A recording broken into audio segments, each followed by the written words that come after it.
As we just said there, one of our correspondents has been detained by the military in Egypt. We still don't know anything about his whereabouts. Who do you hold directly responsible for this? The government's been saying that they are not engaging in any kind of campaign to threaten journalists, but that clearly isn't the case, is it? Well, obviously not. I mean, the government is engaging in double speak of Orwellian proportions at this point. They have for days on end now blamed all this on unknown elements, unknown forces, nationalistic Egyptians who have been agitated to the point that they're doing things they ought not to be doing. The president, the vice president, as well as the prime minister have all said that they will not tolerate this behavior, and in spite of that, today we hear that Ayman Mohyeddin has been arrested, and I'm hearing news that he has been arrested by the military. And the government cannot have it both ways. They cannot say that they're trying to prevent this kind of behavior when the military or other security forces are arresting journalists. As you mentioned, one of those statements attributed to Ahmed Shafiq, who is the Prime Minister, just yesterday, he said there are no instructions to hinder the coverage of the media. Given some of these official pronouncements, though, that we've been hearing from the Vice President and others in government, talking about dark foreign forces being at play here, do you think there's a risk that some journalists could be accused of spying, being depicted as foreign agents, as Omar Suleiman himself suggested?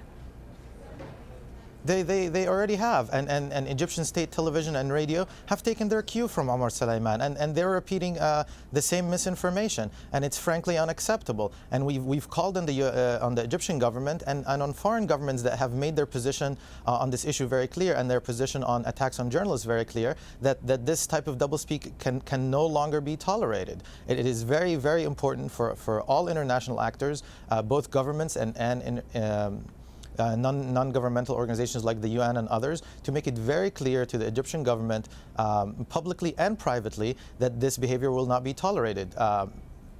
These journalists are being attacked.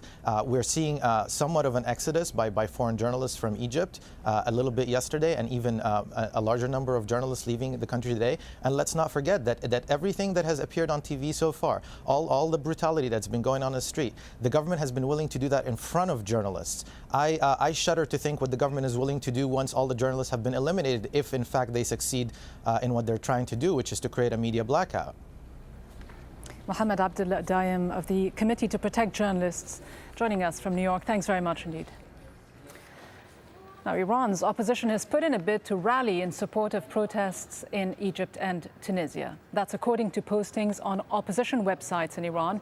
Both Iran's government and its opposition claim solidarity with Arab uprisings. But the request could present a dilemma for Iran's government, which stamped out mass opposition protests a year ago.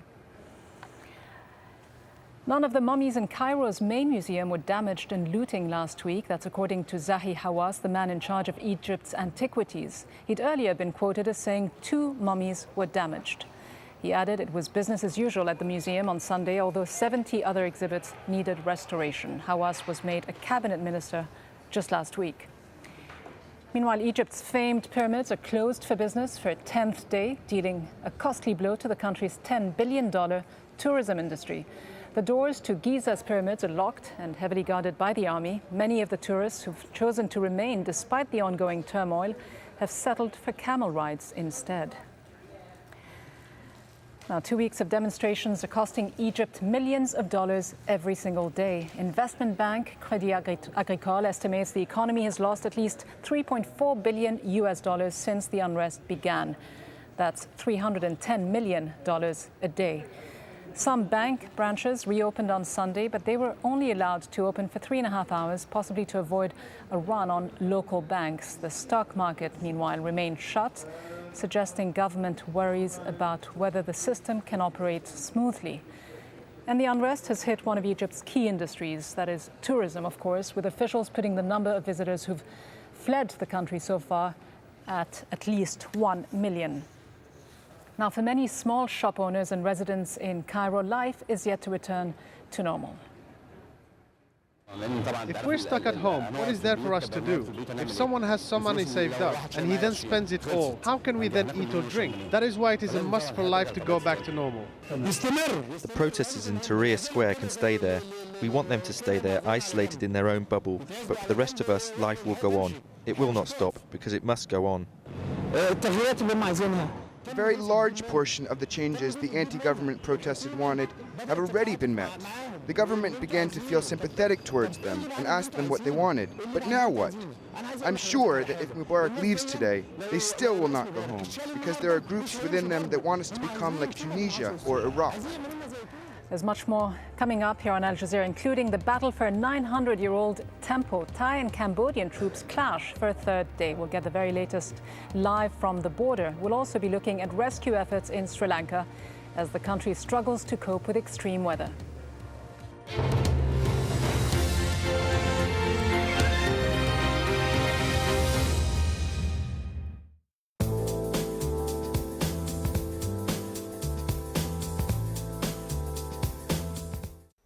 Hello again. For many of us in Brazil, it's still very wet at the moment. On the satellite picture, you can see all the showers, plenty of them, gradually making their way down towards the southeast. But also we've seen the wet weather begin to pep up a bit further west now as well. Peru's looking pretty wet currently, and it's going to stay very wet there as we head through the next couple of days. That rain will also be pushing its way a bit further south, I think, as we head through Monday. So for the northern parts of Argentina, it's also going to be rather wet here.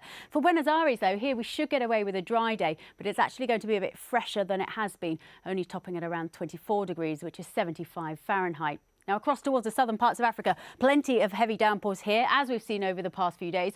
Those in the west of South Africa, though, do appear to be drying up a little bit, but those in the east of South Africa are just going to get going. So this area will be very, very wet for Monday. In fact, there is the risk of seeing some flooding here. Now, talking of flooding, we've already seen the floods return for us in Sri Lanka, and the wet weather will continue for Monday. No change here.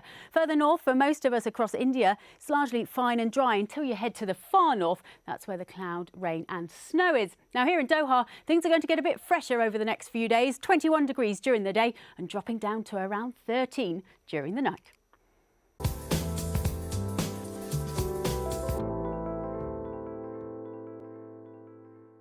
Be thrilled by the speed, be delighted by the tastes, be inspired by the sights, and enjoy the hospitality.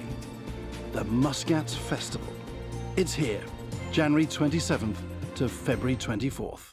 As China's economic juggernaut thunders ahead, critics claim this growth exacts a heavy toll. 101 East examines the environmental and human costs of this economic powerhouse. 101 East at this time on Al Jazeera.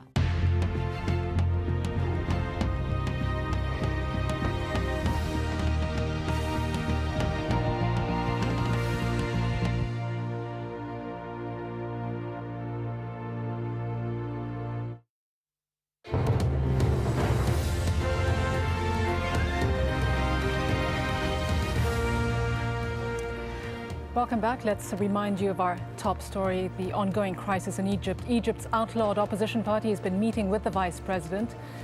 The Muslim Brotherhood has held these talks for the first time since the crisis began. But the group tells Al Jazeera it doesn't trust the government to bring in the promised reforms. It's been a day to remember the dead. Protesters in Liberation Square have been praying for the hundreds killed in 2 weeks of pro-democracy demonstrations.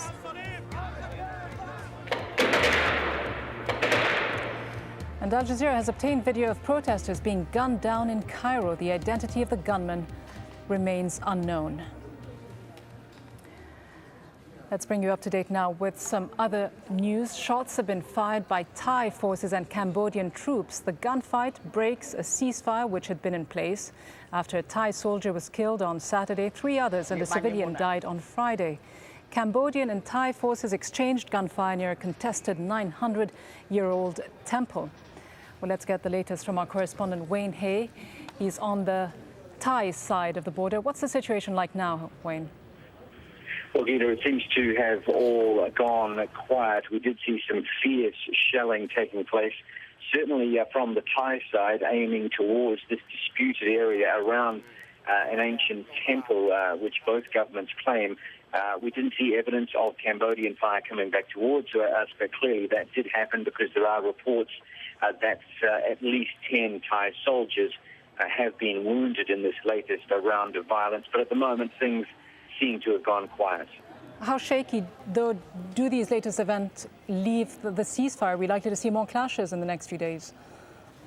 Well, I think it's highly likely, seeing as you did mention that there was a ceasefire declared, and then all of a sudden, as darkness fell about 4.5 hours ago, the shelling started. What we're seeing now is typically a blame game going on. The Thai army already